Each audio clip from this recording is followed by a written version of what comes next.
Birinchi etapingiz tugadi, xola. Inshaalloh qanaqa o'zgarishlar bo'ldi, xola, sizda? Boshlayman. Men Turg'un va Maqsudaxon 2013-yilda diskoga girish bilan og'riganman. Shunda Andijonda 2-3 marta davolandim. Yana bir nechta joylarga borib davolandim. Bosilib qoladi, yana bir oy 15 kundan keyin yana og'riydi.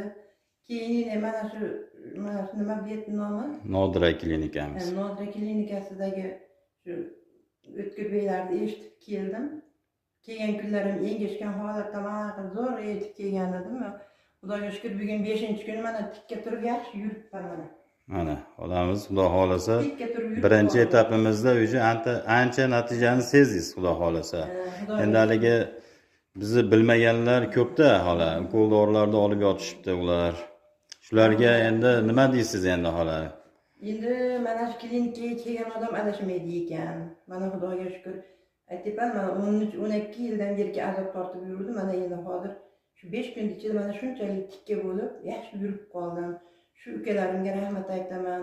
Menga o'xshab og'riganlar bo'lsa, bu yerlarga uchrashib vaqtinglarni o'tkazmasdan, mana shu Nodira klinikasiga kelib, shu yerda davolanishinglarni maslahat beraman sizlarga ham. Kelib shu yerdan shifo topib ketishinglar mumkin ekan.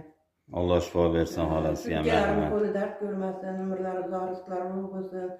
Avvalo shifoni Xudo bersin. Shu ukalarim sababchi bo'ldi. Mana tikka turib, mana bir yaxshi burungidek bo'lib yurib qoldim mana. Ha, Alloh shifo bergan rost bo'lsin, xola. Biz ham sababchi. Yurardim kelganimda. Ha, xudo xolasa yaxshi bo'lib qoling, xolajon. Ancha yaxshisiz, xudo xolasa.